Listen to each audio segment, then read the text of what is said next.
Assalamualaikum warahmatullahi wabarakatuh. Perkenalkan, saya Angga Ditya Putra.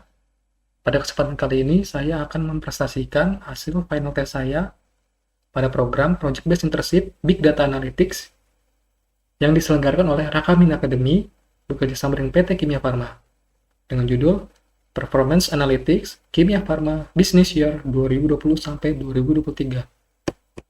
Profil saya lulusan S1 Teknik Informatika dengan pengalaman sebagai live event and on-air traffic di perusahaan media dan teknologi selama 4 tahun. Saya tertarik untuk mengembangkan potensi diri dan karir di bidang teknologi, dan tujuan mengikuti program Project Based Internship ini untuk memperdalam pengetahuan tentang data dan sebagai langkah untuk switch karir saya sebagai Big Data Analyst. Saya juga memperoleh sertifikasi Quality Assurance pada Januari 2023. PT Kimia Farma Tbk merupakan perusahaan yang bergerak dalam memproduksi, mendistribusi, menjual produk farmasi, dan layanan kesehatan milik negara Indonesia atau BUMN. Berdiri sejak tahun 1817, PT Kimia Farma Tbk memiliki sejarah yang sangat panjang dalam perjalanan dan perkembangannya sehingga telah terbukti menjadi pelopor di industri farmasi sampai saat ini. Berbekal pengalaman selama puluhan tahun, PT Kimia Farma Tbk telah berkembang menjadi perusahaan dengan pelayanan kesehatan terintegrasi di Indonesia. PT Kimia Farma Tbk kian diperhitungkan kiprahnya dalam pengembangan dan pembangunan bangsa, khususnya pembangunan kesehatan masyarakat Indonesia. Sampai saat ini, PT Kimia Farma Tbk telah mengoperasikan berbagai fasilitas, produksi obat-obatan, jaringan apotek, klinik kesehatan, dan laboratorium yang tersebar di seluruh Indonesia.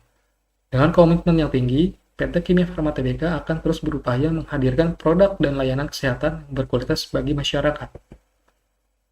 Latar belakang pembuatan proyek portofolio ini, saya diposisikan sebagai seorang Big Data Analytics intern di PT Kimia Farma Tbk.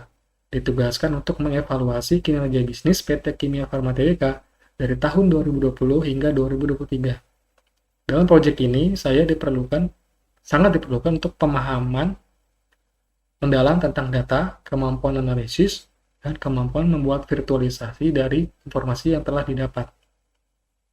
Data source pada proyek ini diambil dari sumber data milik PT Kimia Farma Tbk meliputi data transaksi, data inventory, data rincian kantor cabang, dan data produk yang mana data tersebut akan saya analisa dan digabungkan pada sebuah BigQuery untuk menghasilkan dashboard yang memuat berbagai informasi yang telah ditugaskan dalam proyek ini.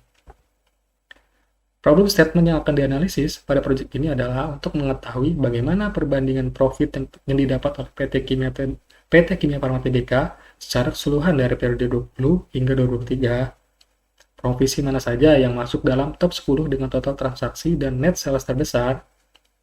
Cabang mana saja yang masuk dalam 5 besar dengan rating tertinggi namun memiliki rating transaksi terendah. Dan bagaimana penyebaran total profit di setiap provinsi Indonesia. Semua penjelasan serta hasil final test project portofolio ini dapat diakses melalui link berikut.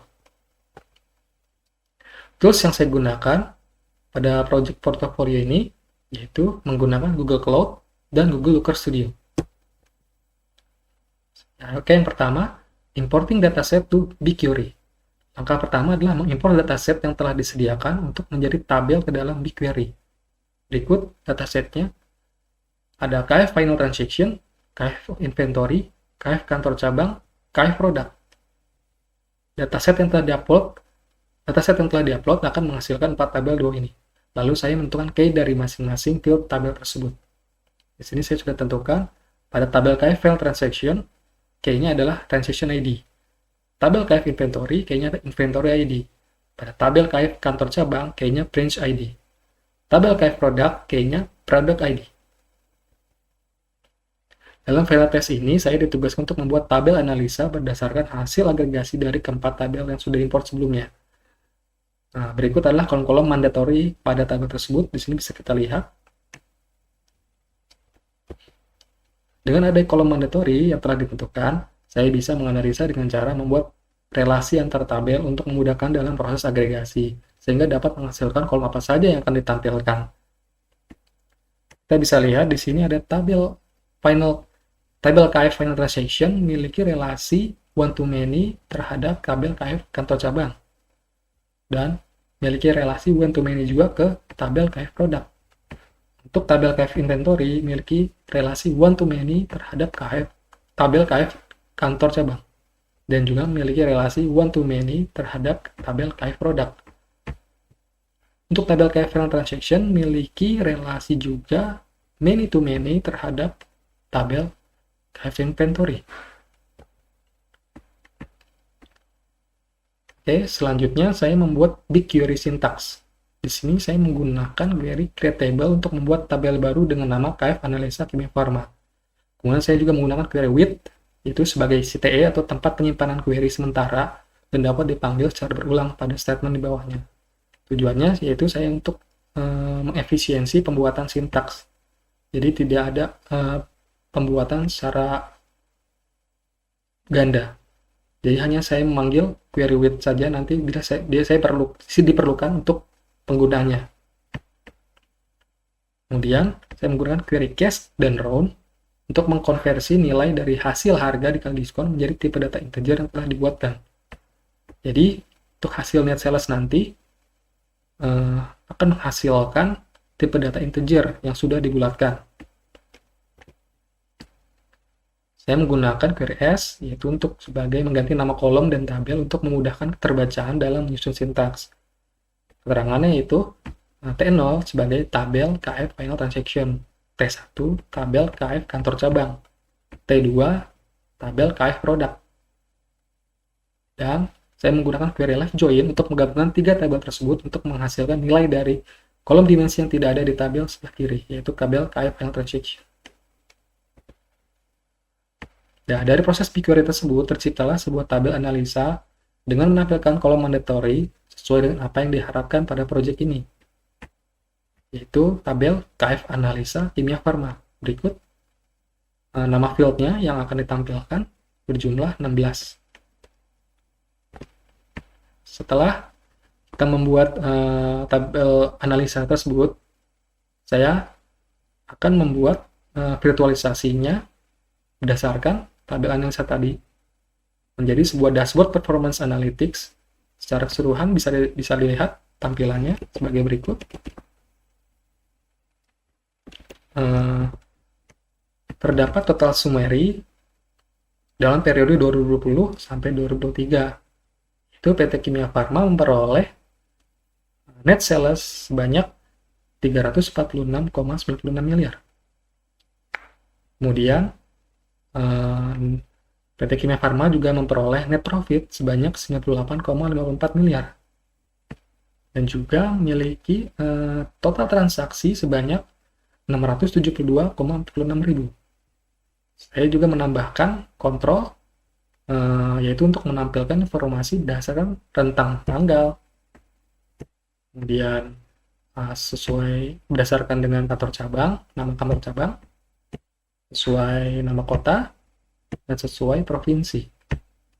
Di sini kita bisa lihat juga transaksi rating yang didapat yaitu di angka 4 dan rating kantor cabang di angka 4,4. Ini menunjukkan kepuasan pelanggan sangat puas dalam pelayanan PT Kimia Farma.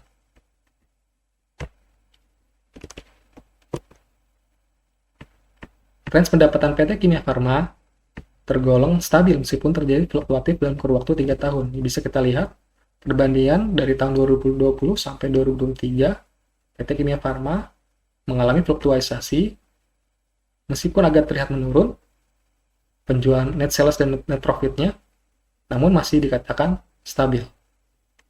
Di sini saya juga menampilkan detail net sales dan net profit untuk melihat transaksi berdasarkan tanggal. Transaksi, nilai net sales dan net profit kita tampilkan secara per tanggal. Lalu saya menampilkan Indonesia Geomaps, jadi total profit yang tersebar di seluruh provinsi Indonesia. Bisa kita lihat di sini untuk total profit yang didapat berada di Provinsi Jawa Barat, yaitu sebanyak 29 miliar. Dan juga saya juga menampilkan top 10 provinsi dengan total transaksi terbesar, masih dipegang oleh Jawa Barat. Kemudian top 10 provinsi dengan nilai net sales terbesar masih dipegang oleh Jawa Barat juga. Kemudian di sini saya tampilkan juga total transaksi persentase berdasarkan produk. Penjualan 20,1% itu untuk obat psycholeptic drugs, hypnotics, and sedative drugs.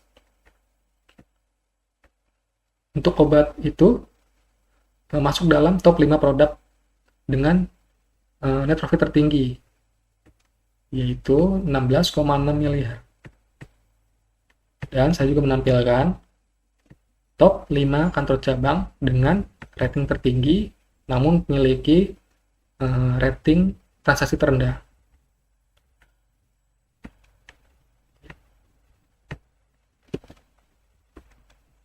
Terima kasih. Demikian untuk presentasi yang telah saya sampaikan. Mohon maaf bila ada kekurangan. Sebelumnya, terima kasih. Assalamualaikum warahmatullahi wabarakatuh.